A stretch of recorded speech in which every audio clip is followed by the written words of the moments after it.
Let me start off with asking a question, because it's an interesting one talking around the trade, that there seem to be two factions. One, like yourselves, who have obviously used the opportunities that the government have handed out in the way of furloughing and things, but have got back to work as fast as possible and got on with what you do best, manufacturing, and others who are getting on and fabricating and installing.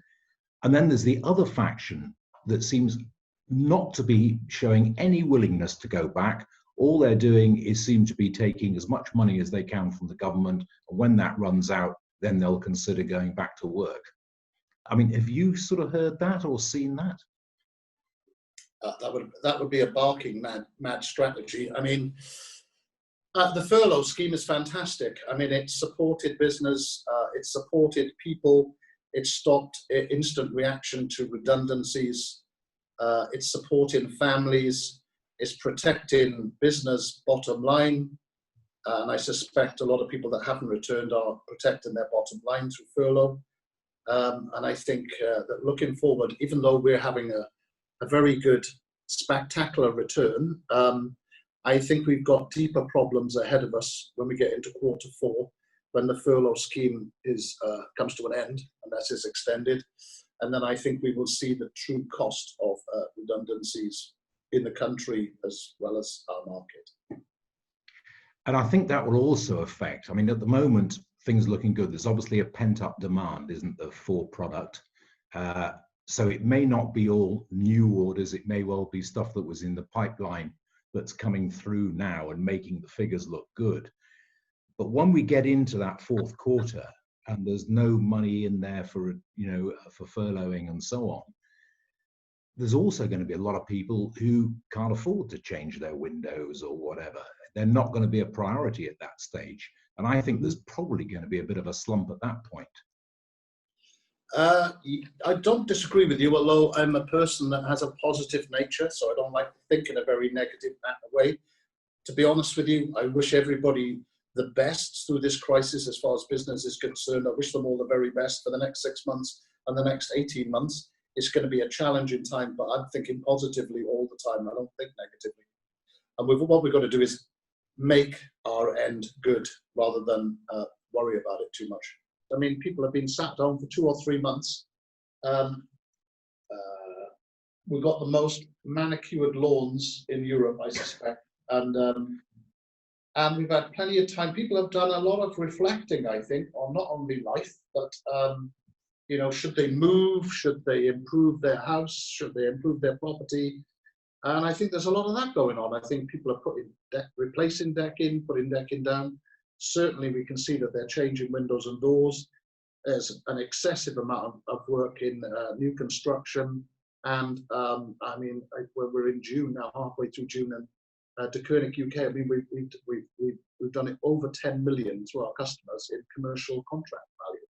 So it is really moving out there. But you've obviously got to put yourself about. We've got a great team of people, and if you put all the effort in, you get the reward, don't you? Yeah. And it's no different from normal, is it, really? Exactly. What about where you go from here? Just looking at our industry as it stands at the moment, we keep hearing of companies that are hitting problems, disappearing, phoenixing, and so on. More business for you to pick up?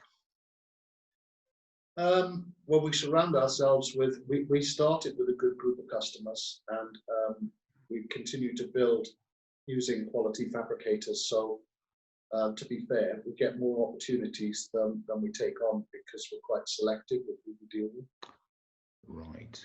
So it isn't just a matter of grab anybody who wants to come and play. No, I'd have a very short life expectancy if that was the case. But it's our offer.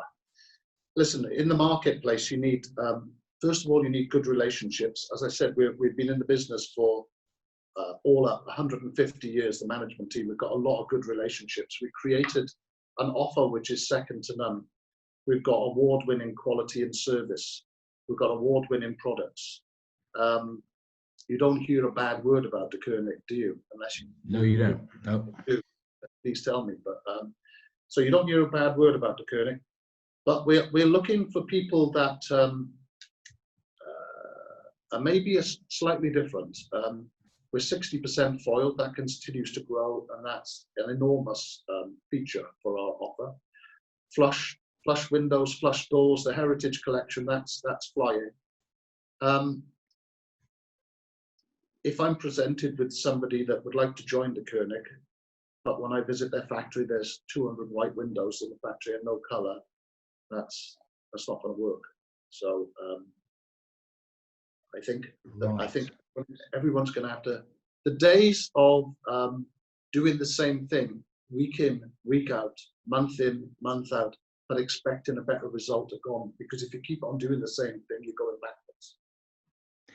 But doesn't that present you with a problem? Because you've got a hell of a range of products. You've got all the colours that you can imagine. Where do you go from here to keep changing that offer? I think we're pretty much where we are at the moment. I've got one or two new innovations that we're looking at. I don't think we need much more. We've had a couple of customer days where we've asked specific customers in specific areas for products of interest. Obviously, I'm not going to suggest what they are, but we've got some ever interesting innovations on the horizon. We just need to supply our customers with the tools they need to stay ahead of the game. Is it still sort of fairly geographic when you look at your customers? I mean, presumably you're not really wanting to take on one fabricator who's right next door to another one. Do you try and look at it from a geographic point of view when you take on new customers? Absolutely. We're not the biggest, and actually we don't want to be the biggest. What we want to do is be the best, and that enables us to be selective's the wrong word, so I don't want to offend anybody by saying selective, but that's where we can be a little bit choosy as to who we deal with. Obviously, we've got customers, small, medium, and large. We don't want to offend those customers. They've been very loyal.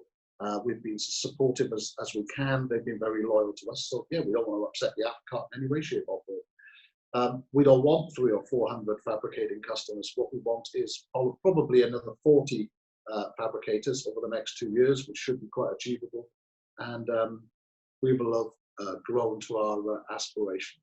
We've got 9 new customers to start, and we've done deals with 3 over lockdown. So all over the interweb is great.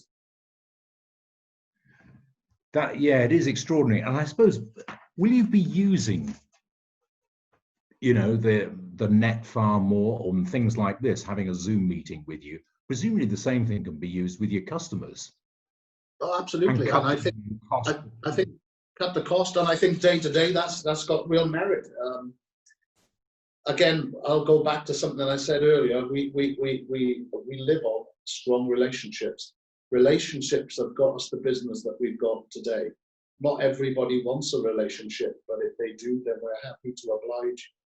I've been quite a sociable person in the industry over the years, and I've spent many hours in restaurants and bars, and I've thoroughly enjoyed it. And in the majority of instances, our customers are lovely people to deal with. Yeah, I mean, talking to one particular fabricator about a month ago, and he was talking about how they're going to be using it in the future. Even when they had queries coming in from their installer, they can now help them by using Zoom or whatever technology there is. And they found that they don't have to send the van out for everything. They can actually talk them through an issue to sort it out. And suddenly it's saving them money, which is quite interesting. I mean, I suspect this is what's going to happen in the future. Oh, certainly in the short term, for the next 6 months, without a doubt. Yeah, people are going to become very articulate with these sorts of communication devices. And it is going to be the short-term future. You don't have to hop in a car and drive 200 miles to sort a problem out with somebody if you communicate with them properly, do. You say short-term, but why not long-term?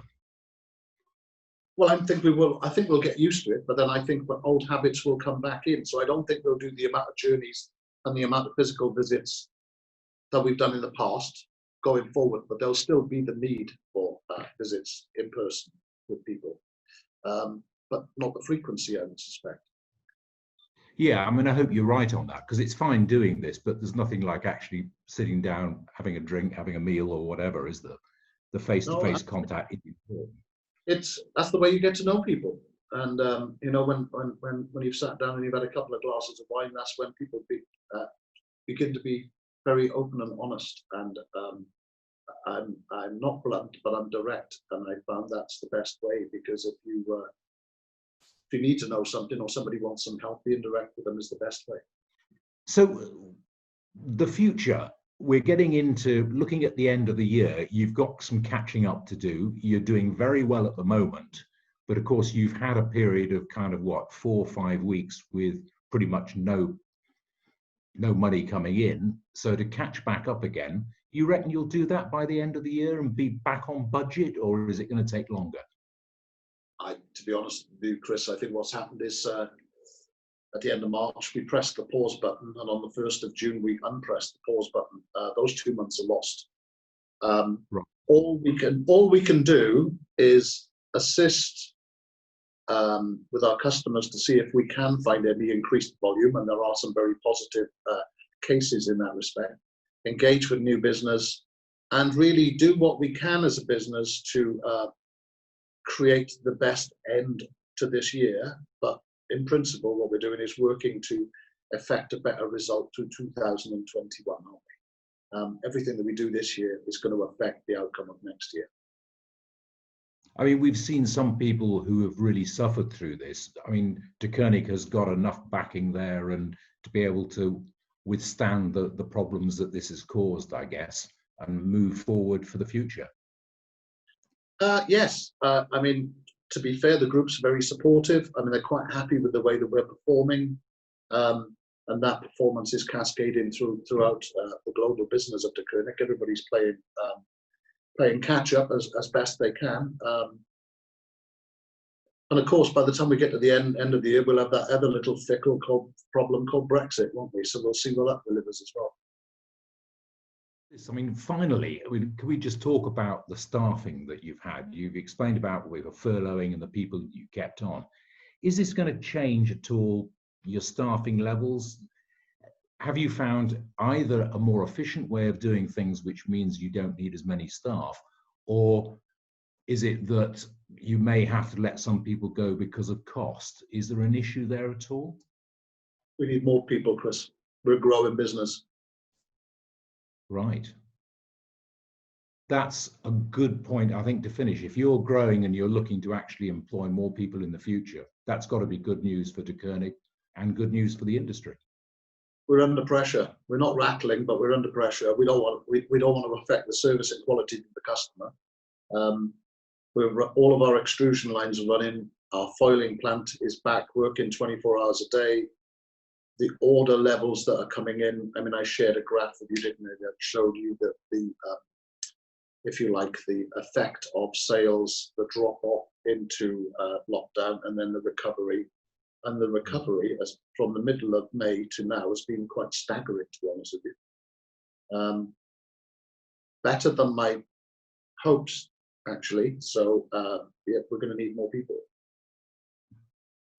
It's always a pleasure talking to you, Rob, and it always makes interesting listening. And good luck. Good. And I'd just like to say, for whenever you put this together, I wish everybody else in the industry and the country the very best over the next 18 months, because we're going to need it. And then at the end of it, we're going to need to give ourselves a pat on the back. Thanks very much, Rob.